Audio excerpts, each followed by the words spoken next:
The loudest sound in the world isn't an explosion. It's the silence of a room when you realize you're truly alone.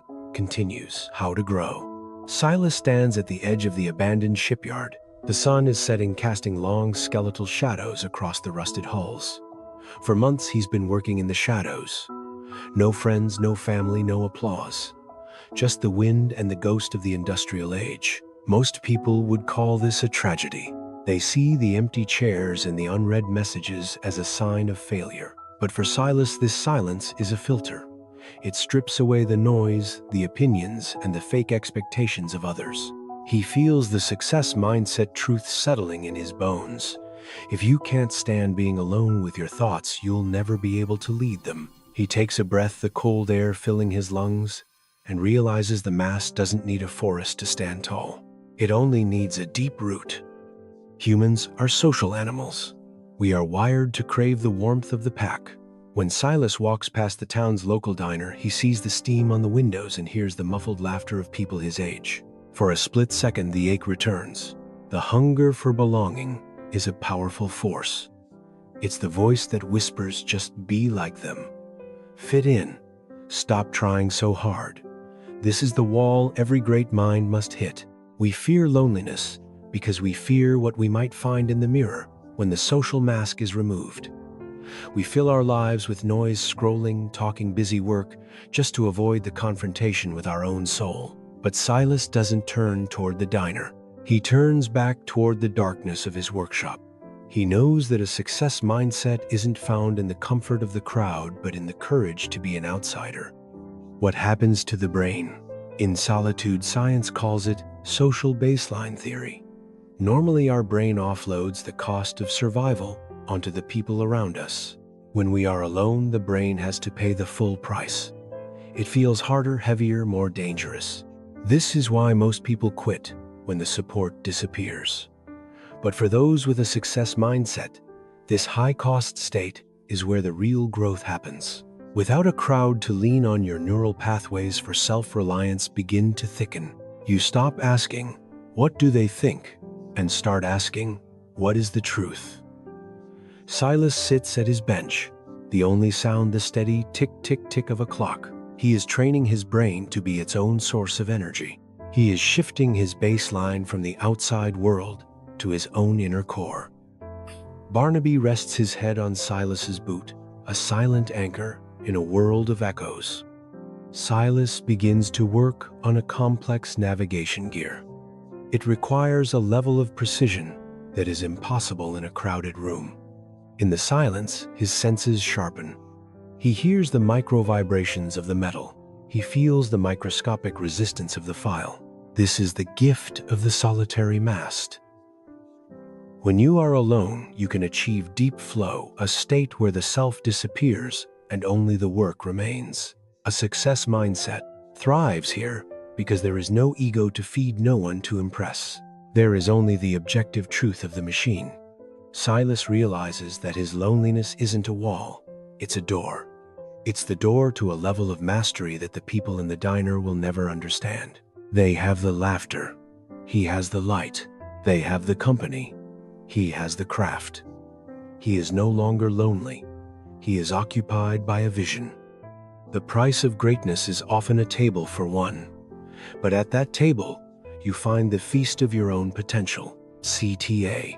If you are tired of running from the silence and ready to build your unshakable mind, you're in the right place. Subscribe to Aletheia Flow and let's walk this path together. Continues. Silas pauses. The gear is perfect. He looks at Barnaby. "It's just us, buddy," he whispers. The dog wags his tail once. In this moment, Silas realizes that the people who saved him in the past were also the ones who held him back. Their help came with strings. Their company came with compromises. By being alone, he has reclaimed his sovereignty. A success mindset is the realization that being alone is not a weakness. It is the ultimate strategic asset. It makes you unhackable, unswayable, and unstoppable. In the silence, Silas begins to hear his own voice, not the voice of his fears, but the voice of his intuition. When the world is loud, we can't hear our own compass. We follow the GPS of social trends and peer pressure. But here, in the solitary MAST phase, Silas is calibrating his own direction. He talks to himself, mapping out the next phase of the generator. He realizes that his best ideas never came from brainstorming sessions. They came from the quiet hours of 2 a.m. A success mindset is the practice of becoming your own best counselor. He looks at his reflection in a pool of oil on the floor. He doesn't see a lonely boy anymore. He sees a man who has mastered the art of being his own foundation. He is building a mental fortress that no storm can breach. Hours pass. The moon rises over the shipyard. Silas is no longer working, he is flowing. He moves between the lathe and the assembly table like a shadow. His success mindset has reached a frequency where time ceases to exist. This is what the great Stoics called ataraxia, a state of untroubled calm. While the rest of the town sleeps or drowns their sorrows in noise, Silas is participating in the primary act of creation. He finds a strange joy in the solitude. He realizes that the people he used to envy are actually the ones to be pitied. They are terrified of the dark. He has learned to harness it.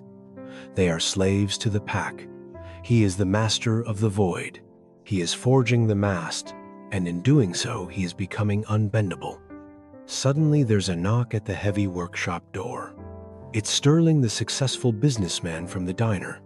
He looks at Silas's grimy face and the dark workshop with a mix of pity and disdain. "Don't you get tired of this, Silas? Come back to town. There's a party. Life is passing you by." Silas looks at him, then at the perfect gear on the bench. He sees Sterling's expensive suit, but he also sees the emptiness in his eyes, the fear of a man who can't spend 5 minutes alone with himself. Silas realizes that Sterling isn't here to save him. He's here to validate his own shallow life. A success mindset doesn't seek the approval of those who are running away from themselves. Silas shakes his head. "I'm not missing life, Sterling. I'm building it." He closes the door, and the silence returns sweeter than ever. Why is loneliness the price of greatness? Because you cannot find a new path if you are constantly following the footsteps of the crowd. The solitary MAST is the only one that sees the horizon before everyone else. This part of the success mindset is the sacrifice. You give up the warmth of the pack for the clarity of the peak. Silas realizes that the people who changed the world, the inventors, the poets, the builders, were all residents of the silence. They didn't find their answers in the diner. They found them in the dark. He feels a deep sense of connection, not to the people in town, but to the lineage of masters who came before him. He is alone, but he is in the greatest company of all, the company of his own potential. How to grow. You grow by realizing that the void of loneliness is actually a vessel waiting to be filled with your own power. A success mindset is the courage to stand still when everyone else is running. Silas walks out of his workshop as the first light of dawn hits the shipyard. He is exhausted, dirty, and alone. But as he looks at the massive steel mast he is building, he realizes it is no longer just a machine, it is him. It is straight, it is strong, and it doesn't need a single person to hold it up. He is the solitary MAST. And from this height, he can see the future that others are too afraid to imagine. Build your MAST. Master your flow. Take a breath and let life carry you. Until next time.